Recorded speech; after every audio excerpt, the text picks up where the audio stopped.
et pour la vraie information. Voilà ce que je voulais dire rapidement. Maintenant, sur la candidature du président Macky Sall, là aussi, beaucoup de commentaires absolument inappropriés. Inappropriés. D'abord, sur ce qui s'est passé à Addis Abeba le vendredi dernier sur cette procédure de silence. C'est quoi la procédure de silence? La procédure de silence, c'est quand l'Union africaine décide que sur une question bien déterminée, compte tenu de l'urgence, parfois même de la non-urgence, de demander à chaque pays, sans qu'il y ait un débat public, de se prononcer sur la question. Pourquoi? Parce que très souvent, la question, elle est simple. C'est oui, c'est non, ou je réserve ma réponse. Donc, il n'y a pas besoin de débat, encore moins de débat houleux. Et sur cette candidature du président Macky Sall, on a eu recours à la procédure de silence. Non pas sur la candidature, mais sur le soutien que les États africains peuvent apporter à cette candidature. C'était donc une résolution de soutien à la candidature du président Macky Sall. Et les pays qui le veulent disent oui, on soutient. Les pays qui ne le veulent pas sont libres de ne pas soutenir. On ne va pas les obliger. Les pays qui veulent s'abstenir, ils s'abstiennent. Et la procédure de silence, elle est ouverte et on laisse 24 heures aux États pour se prononcer. Nous sommes 55 États à composer l'Union africaine. Sur les 57, il n'y a que 13 qui ont objecté. Il y a 5 qui ont dit oui, nous, on demande qu'on proroge le délai pour qu'on puisse se prononcer. Peut-être que la diplomatie n'est pas encore totalement prête pour se prononcer. Ils se prononceront. Mais l'écrasante majorité, 37 sur 57, qualifiés, non?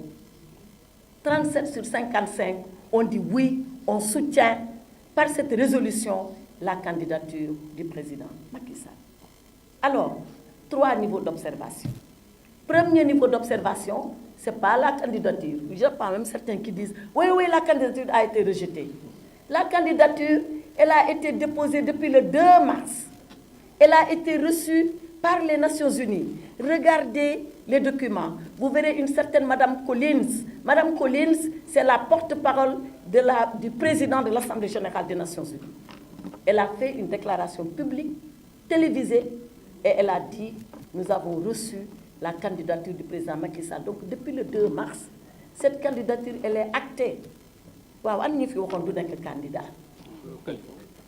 An ñi waxoon mënul du sax àgg foofu mënul nekk candidat. Candidat na, la candidature, elle est recevable. C'est fini. Foofu moom béy wéy na mbuus, comme on dit. Weesu nañ fa xanaa leneen.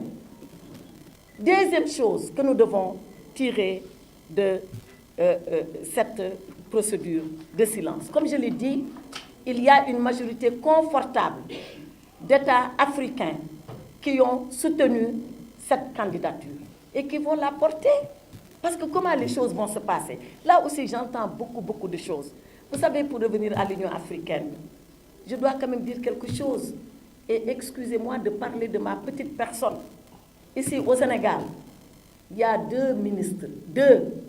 Le premier, c'est Djibo Leyti Ka, paix à son âme. Il a été président du Conseil des ministres de l'Union africaine quand Abdou Diouf était président en exercice. À l'époque, même, c'était Organisation de l'Unité africaine, OUA. Le deuxième, c'est ma petite personne avec mon petit mousseau. Moi, quand Macky Sall a été président de l'Union africaine, pendant 1 an, j'ai été la présidente du Conseil des ministres de l'Union africaine. Ça s'appelle le Conseil exécutif. Et ce comité de candidature, parce que certains disent oui, il devait passer par le comité de candidature. Ouais, qu'il faut boy wax da ngay wax lo xam. Lo xamul dang ci man.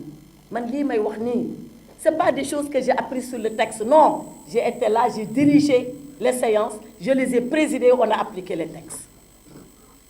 Procédure de silence, comité de candidature, tout. D'ailleurs, le comité de candidature, quand on l'a réformé, c'était exactement sous ma présidence, en 2022. Donc, nous devons savoir ce wax lan la parce que diplomatie c'est sérieux nag du ko yeewu rek ngay dem taxaw naan da ngay bel-mel ci loolu. Je reviens à ce que je disais. Donc, l'Union africaine a ses règles et c'est comme ça que ça marche. 37 pays ont dit nous sommes d'accord. 5-6 pays ont dit on a besoin de temps et on le leur concède. D'autres pays ont dit on objecte. Et je donne l'exemple du Nigeria parce qu'on a beaucoup parlé du Nigeria. Le Nigeria a dit j'objecte parce que dans le système des Nations Unies, comme à l'Union africaine d'ailleurs, les candidatures passent par ordre géographique. Par ordre géographique. Aujourd'hui, c'est Afrique de l'Ouest, demain, c'est Afrique du Nord, après-demain, c'est Afrique australe, encore Afrique de l'Est. Les Nations Unies, c'est exactement le même principe. Or, dans le système des Nations Unies, ce n'est pas un principe écrit, intangible. Tout dépend du profil du candidat, de tout ce qu'il peut faire, qu'on décide que cette année, c'est celui-là plutôt qu'un autre. C'est-à-dire que dans le système des Nations Unies, la personnalité du candidat pèse beaucoup plus que le pays ou la région d'origine. Et je donne un exemple. Est-ce que vous savez qu'aux Nations Unies, 2 candidats africains se sont succédés? 2 candidats africains. Et on nous parle de rotation. Vous connaissez Kofi Annan? Kofi Annan a fait 10 ans comme secrétaire général des Nations Unies. Et qui Kofi Annan avait remplacé? Boutros Ghali de l'Égypte, qui a fait 5 ans. Pendant 15 ans, l'Afrique a présidé les Nations Unies. Et on dit oui, principe de rotation. Est-ce que vous savez qu'il y a 2 secrétaires généraux européens qui se sont succédés l'un après l'autre? Et vous savez quoi? Les 2 sont de l'Europe du Nord. Un est norvégien, l'autre est suédois. C'est comme si ici, en Afrique de l'Ouest, un Gambien succédait à un Sénégalais. Et on vient de dire oui, c'est parce qu'il y a rotation. Non, tout dépend. Et le Nigeria, on discutera, on négociera, on parlera, et Inch'Allah, il se ralliera à la position du reste de l'Afrique. Parce que ce que la diplomatie peut faire, ces gens-là ne peuvent pas s'imaginer les prouesses, la qualité des prouesses. Donc, la candidature du président Macky Sall est actée. Le président Macky Sall a communiqué aux Nations Unies sa vision stratégique. Qu'est-ce qu'il pense faire des Nations Unies? Parce qu'une chose est d'être candidat, la deuxième chose, c'est de dire, si je suis élu, voilà moi ce que je ferai quand je serai élu. Et le président Macky Sall a eu 3 points pour décliner sa vision. Et je vais vous le dire, pour que ces gens-là comprennent que c'est du sérieux, que la machine est en branle. Elle s'arrêtera, Inch'Allah, à la fin de l'année 2026, quand le secrétaire général sera nommé, parce qu'il n'est pas élu, il est nommé par l'Assemblée générale des Nations Unies sur proposition du Conseil de sécurité. Le Conseil de sécurité, c'est des membres permanents et des membres non permanents. Les membres permanents, c'est ce qu'on appelle les P5 dans le jargon des Nations Unies. Les P5, c'est les pays qui ont droit de veto. C'est la France, c'est la Grande-Bretagne, c'est les États-Unis, c'est la Chine et c'est la Russie. Voilà les 5 pays. C'est-à-dire qu'à ce niveau-là, quand il y a un des pays qui dit non, ce n'est pas la peine d'avancer. Donc aujourd'hui, l'enjeu pour le président Macky Sall ne se situe pas Union africaine. Union africaine, il a eu ce qu'il peut obtenir. Il obtiendra, Inch'Allah, le reste. L'enjeu maintenant, il est à ce niveau-là. Donc, c'est beaucoup de diplomatie encore qu'on va déployer pour convaincre les P5 plus les autres pays non permanents du Conseil de sécurité pour passer cette première étape.